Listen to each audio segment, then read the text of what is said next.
Dit was de Brigge Radio CHPD, de plotische radiostation in Elmer, Ontario. Ik zie Hein Rampel. En de nächste 20 Minuten hebben we Onse Jeschicht van George Rempel. Het handelt zich hier om ervaringen die onze voorväter dort maken en de eerste paar jaren. En ook wo ze een probleem hadden met de agaristen die op dat land vieren, wat ze zich daarbij gekauft hadden en door niet willen auftrekken. Wo ze dan Walter Schmiedehaus in Duitsland, wat in San Antonio de los Arenales, wat nu ook themelijk wonen deed, wo ze aan New Mexico City schickten, zum halten de zaak te schlichten. Ik wens je een goede aanvang.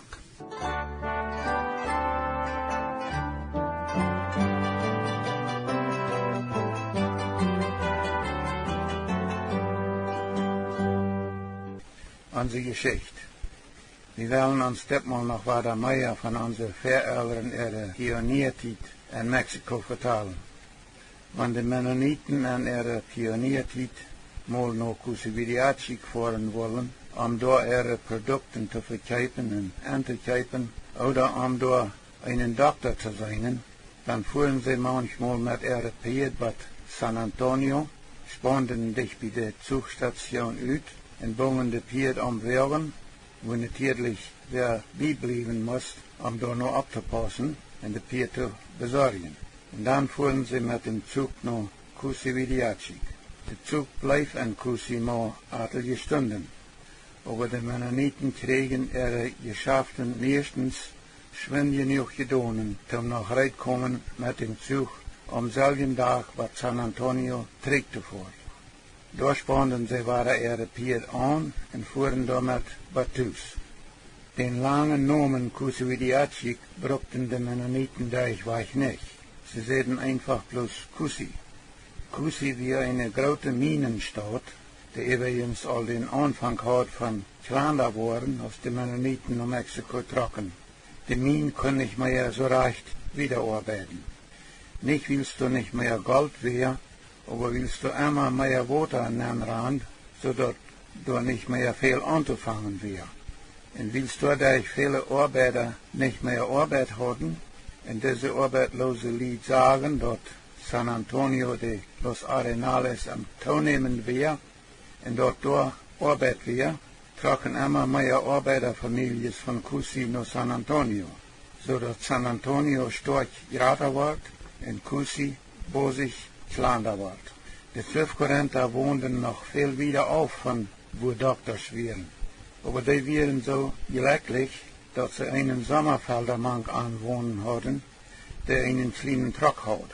Wenn das mal neidig wäre, für wem schwind Doktor zu fahren, oder wenn mal schwind fehlt ein sogenannter Dr. Mumtje, Midwife, zu holen, dann käme an des Sommerfelder sehr zu Pass.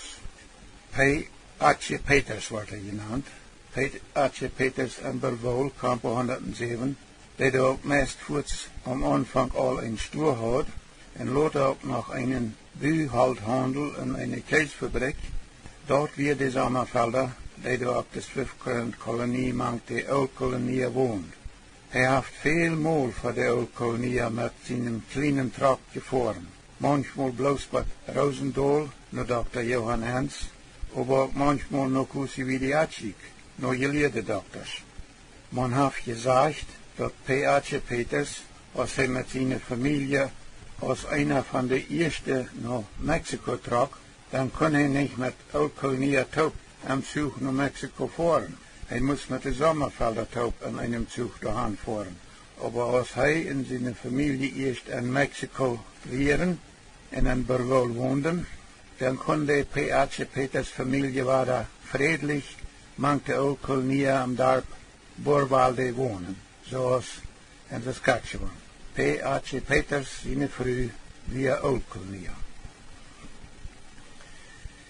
Nu twassen er eerst mal wat van wat Schuljungens aankomen kan, want die zich een beetje langwielen in ihre nieuwe heimat, am großen Bastierstuhl, dort twassen twee Boyschichten ligt, die San Antonio de los Arenales in Chihuahua, Mexiko. Twee van mijn brüder en twee van mijn vaders am nieuwen Blumenurt bij San Antonio, werden als Nobersjungens jeder Tag taub gewast, und sie haben dort jeder Tag immer weitere Geseinen, dort am Osten von Blumenurt so ziemlich kreigt zu derselben Zeit am Tag ein langer Zug über den Boy kam und dann wie Blumenthal vorbei nach San Antonio de los Arenales anfuhr. Anfangt dort so an zu loten, als wenn dort so dichtbei wäre, dass sie gut sollen können schwind von dichtbei checken gehen, wann am nächsten Tag wieder ein Zug kommen wird. Sie leden dort los am nächsten Tag, aber als sie 2 Kilometer gewonnen wären und bei den hintersten ein Hüskörl kämen, dann sagen dort nicht nur, dass die Boy all viel weit dabei gekommen wären. Sie waren sich einig, die Boy wären vielleicht doch zu weit auf, zum wir dort kommen, ehe der Zug kam. Und sie bereden sich, sie würden lieber zurückgehen, weil ihre Mütter würden vielleicht doch bald wundern, wo ihre Jungs geblieben wären. Einer von diesen 4 Jungs hat mir das mal ungefähr so vertalt. Und nu war er zurück nur die mennonitischen Pioniere, ihre Erfahrungen in ihre neue Heimat am Drehen Bustiostal. Die mennonitischen Pioniere hatten sozusagen alle haltende Wirres mitgebracht von Kanada nach Mexiko. Einige brachten auch eiserne Wirres mit. Und alle Baggers, was sie von Kanada mitgebracht hatten auch haltende Räder. Und all am ersten Winter waren die Pioniere dort an, dat het 3 Klima en Bustiostal ook de haltende Baggy en Wellenräder so uitreed, dat de eiserne Reifen an de haltende Räder beständig los waren. Immer weiter mussten sie die Räder notjeten, dat de eiserne Reifen nicht von der Räder rauf gingen beim Fahren.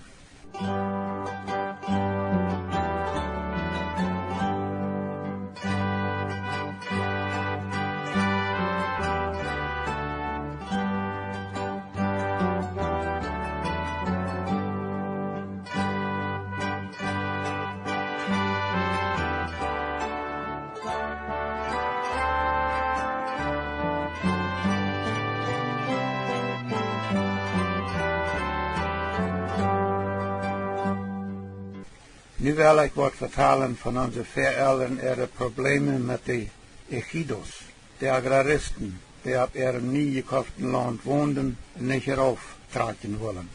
De Zuluaga-Familie had de Mennoniten dat grote Fleck Land en Bustiostal met dem Versprechen verkauft, dat zij de Ejidos, de Kleinformer oder de Agraristen, die sich daarboven op mehrere Städten al hadden flächiges Land toegeëigend, wurden von den Mennoniten ihr Land raufbringen und an Zestwur von ihr Land geben. Aber da war nichts von. Die Zuluaga-Familie kümmerten sich gar nicht darum, diese Ejidos Zestwur ab ihr Land anzusiedeln. Und das geht nicht lang, dann gibt es Spannungen zwischen mennonitische Former und diese mexikanische Kleinformer. Mennonitische Leiders hatten al mehrere Mal daran angeholen, dass die Zuluagas die Ejidos von ihrem gekauften Land raufbringen sollen, so als sie an dort versichert hatten, dass sie dort tun würden. Aber nichts passiert. Nur dem mennonitische Leiders wiederholt bei der mexikanischen Regierung daran angeholen hatten, das Problem zu lösen, kam von Mexico City eine Regierungskommission nach San Antonio de los Arenales, diese Sache zu untersuchen. Diese Kommission die dort 2 Werk ihre Untersuchungen zu machen.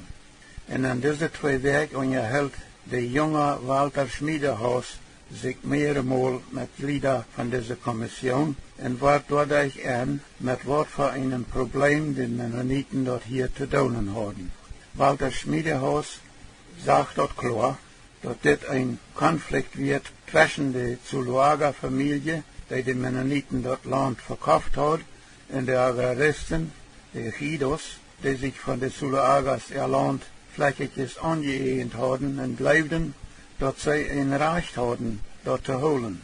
Die Regierungskommission von Mexico City war gekommen und war da zurückgefahren, und doch passiert noch einmal nichts. Die Spannungen zwischen den Mennoniten und den Agraristen nehmen sehr bosig zu, und bald ging auch noch allerhand Verteiler rum, mit Mennoniten und Mexikaner, die gar nicht stimmt. Man redet sogar davon, dass die Regierung den Mennoniten ihre Einwanderung abholen will. Und dort vielleicht auch die Mennoniten ihre Freiheiten zurückgetragen worden sollen und so weiter.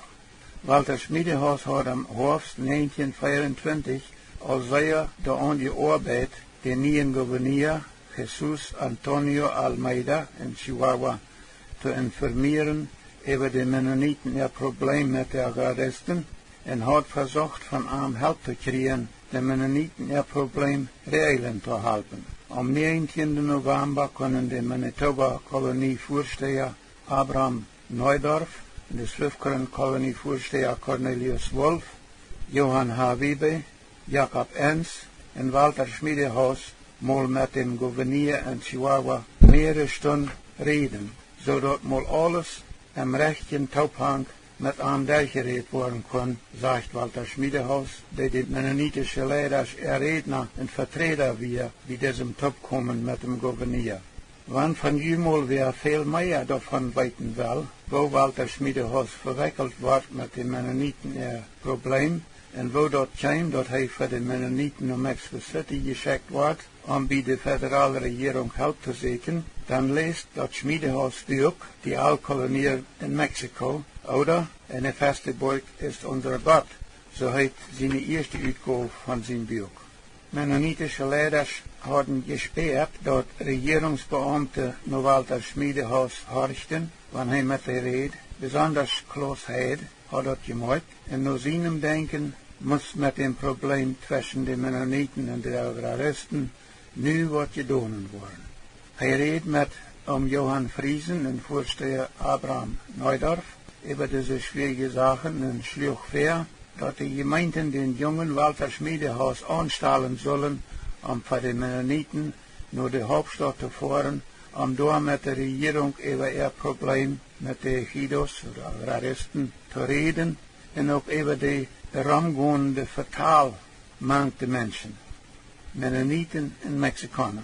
Als Klaas Heide seinen Vorschlag mit Johann Friesen und Vorsteher Abraham Neudorf durchgeredet hat, und der auf seinem Vorschlag angewonnen wären, dann ging Heide nach Walter Schmiedehaus und sieht an, dass es mein und unserem Ältesten Johann Friesen sein Wunsch, dass du, Walter Schmiedehaus, im Auftrag von den mennonitischen Kolonien nach Mexico City forscht und dort mit der Regierung für uns versuchst, uns Problem mit den Agraristen zu regeln.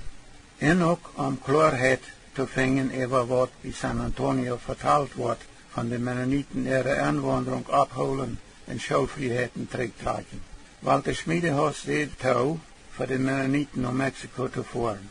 Und er sagt, als der Gouverneur in Chihuahua dort hört, dass ich im Auftrag von den Mennoniten nach der Regierung in Mexico City fahren soll, dann kriegt er mich an, noch welche Sachen mit mir durchzureden. Der Gouverneur sieht, er wird ganz auf die Mennoniten sieht, wenn die haben wollen, dass die Suluagas ihr Versprechen holen sollen und die Agraristen von ihrer Kolonie raufbringen. Der Gouverneur gibt Walter Schmiedehaus ein Empfehlungsschreiben mit an den Präsident und seinem Ackerbauminister. Er schreibt in diesem Empfehlungsschreiben, dass er das ganze mennonitische Siedlungsunternehmen empfehlen kann und dass ihm das sehr gefallen wird, wenn die Mennoniten ihre Angelegenheiten gänzlich geregelt werden können. Und, sagt Walter Schmiedehaus, er kriegt auch verschiedene Empfehlungsbriefe vom Municipalpräsident Melendez mit und fuhr dann am 23. Januar 1924 auf nach Mexico City. Wieder schrift Schmiedehaus, ich muss in Mexico City eine ganze Weg damit arbeiten, mich in alle Regierungsdepartements, die hier in Frage kommen, vorzustellen und alle Wegen die Einwanderungsangelegenheit in den Vorgrund zu bringen, wo sich wiederzukommen.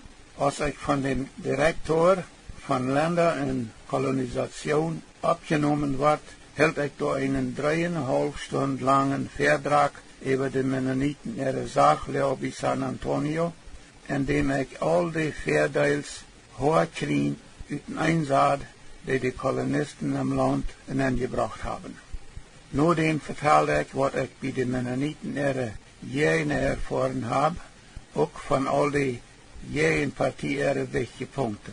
Ich sehe, dass es gleich nicht die Mennoniten ihre Aufsicht, sich ganz von den Mexikanern aufzuschließen, zoals aan dort vergeschmitten worden ist, aber dort die Mennoniten einen freundschaftlichen Umgang mit den Mexikanern wünschen und auch versuchen zu pflegen. Aber die Mennoniten können dort nicht helfen, dort sie Schwierigkeiten haben mit den Agraristen. Sie sind in dieser Sache ganz unschuldig. Man hat an 3 Jahren zurück das Land auf Vertrauen und Glauben verkauft mit der Versicherung, an dort frei von Agraristen anzuhängen. Dort ist aber nur 3 Jahre noch immer Besatz von Agraristen und die Schuld dafür traf doch auf keinem Weg die Mennoniten. Wenn die Rancheros Anspruch haben an das Land, dann hat man an dort nicht verkaufen dürfen. Und die Verkäufer sind die Einzigen, die diesen Punkt mit der Regierung und der Rancheros zu regeln haben. Die Mennoniten befinden sich gerade zwischen 2 Fisch. Auf der einen Seite die Verkäufer, die ihr Geld pünktlich fordern, und auf der anderen Seite die Rancheros, die das Land für sich beanspruchen.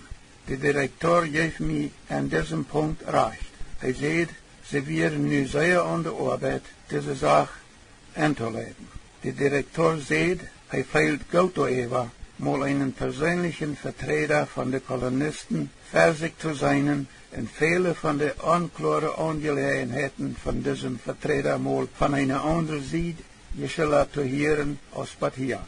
Und dann, sagt Walter Schmiedehaus, kommen wir auf den eigentlichen Zweig von meiner Reise. Wir brechen hier weiter auf, weil es unsere Zeit aufgeräumt ist. Nächstes Mal noch ein bisschen mehr von was Walter Schmiedehaus sagt, von seiner Arbeit und seinem Erfolg bei der föderalen Regierung in Mexico City und dann noch mehr von der mennonitischen Pionierarbeit wie San Antonio in Chihuahua, Mexiko. But nächstes Mal, ich George Rumble.